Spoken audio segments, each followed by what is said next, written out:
All right, I'm going to do a follow-up video on my last dollar update.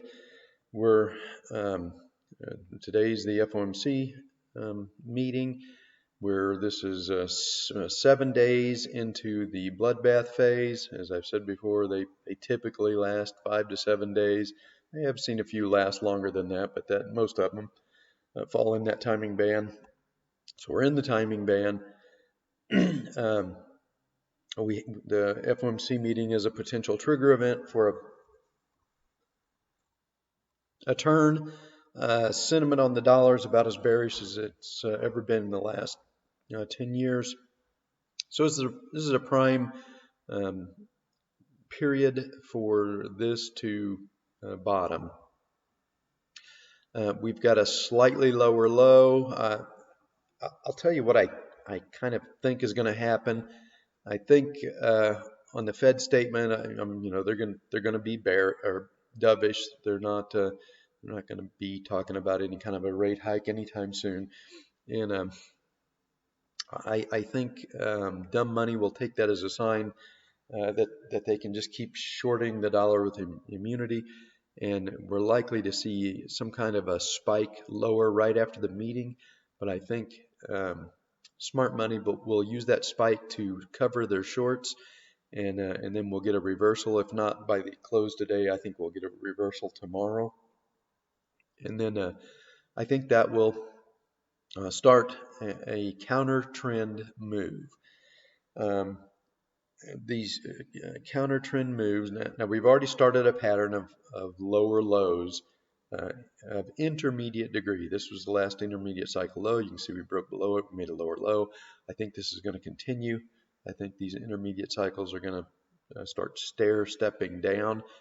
But it's time, and we're due. Sentiment is primed for some kind of counter trend move, something to work off this excessive bearish sentiment. So I would expect some kind of rally, and even on a cycle that's destined to left translate and go on to make a lower low, they usually rally for at least 4 to 6 weeks. At this point anyway, I do not think the dollar is going to get back above the 200-day moving average. You can see it's turned down and starting to move down pretty significantly, probably indicating that a longer-term secular bear market has begun. So I do not expect any rally to recover this 200-day moving average, and I definitely do not expect it to be strong enough to turn the 200-day moving average back up. Moving on to the weekly charts, I even doubt that the dollar it may test this 200-week moving average, but I doubt that it's going to get above it. The ECB kept the dollar propped up above this 200-week moving average for months and months, over a year and a half, and they've kept the euro suppressed. I don't think they're going to be able to continue that anymore. I think the market has finally broken those efforts to artificially prop the dollar up and suppress the euro, and I think any counter trend rally, and I would, even though I would never trade currencies, they are the most manipulated markets on the planet. If I did, and if the rally over the next 4 to 6 weeks were to come back up and test this 200-week moving average, that's where I would put my shorts back on in anticipation that we've started a long-term bear market, and the 200-week moving average is going to turn down, and price is not going to be able to recover or hold above that 200-week moving average. So here's a little bit longer-term chart. You can see this was the bottom of the secular bear back here in 2011. Actually, the actual ultimate bottom was in 2008, but we double tested it here. But you can see as the bull market started, then price tended to hold above that 200-week moving average. The last 3-year cycle low in early 2018 broke below that. That was a warning sign that the bull market was ending or had ended.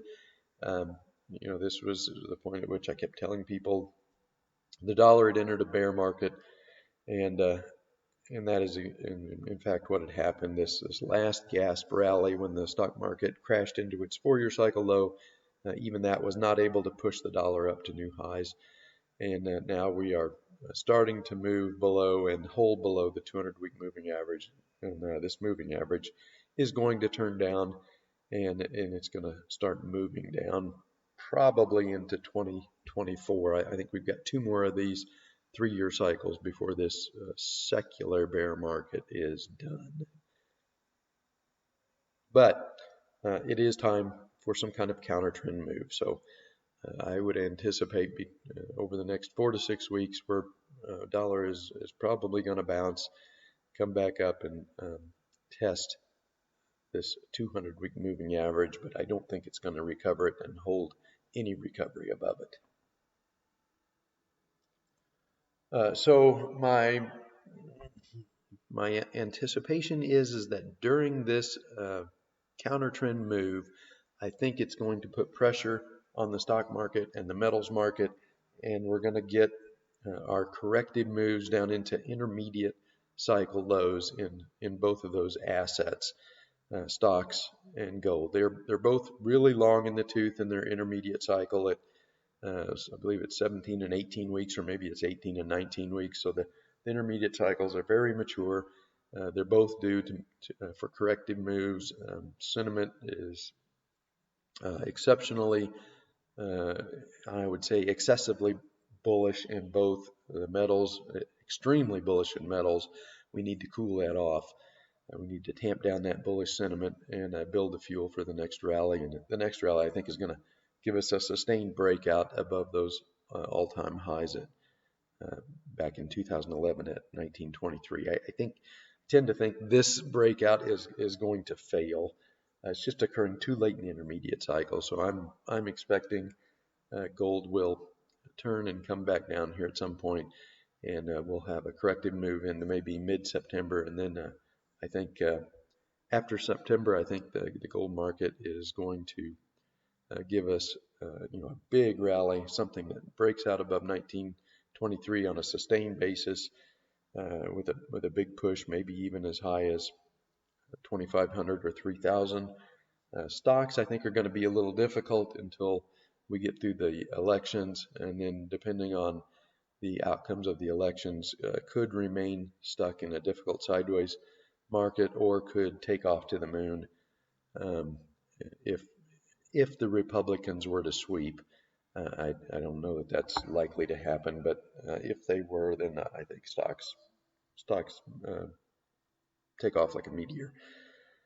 In the meantime, though, I think the easy trade out of September is probably going to be the precious metals market, as I think gold's going to break out of that 10-year basing phase on a sustained basis, and it's going to give us a big push higher. So for the next 4 to 6 weeks, probably some difficult trading, downward, sideways to downward, or just flat out corrective moves, and to reset sentiment. And then I think in September we're going to get our opportunity in a couple of markets, maybe energy as well, if we can get a corrective move in energy.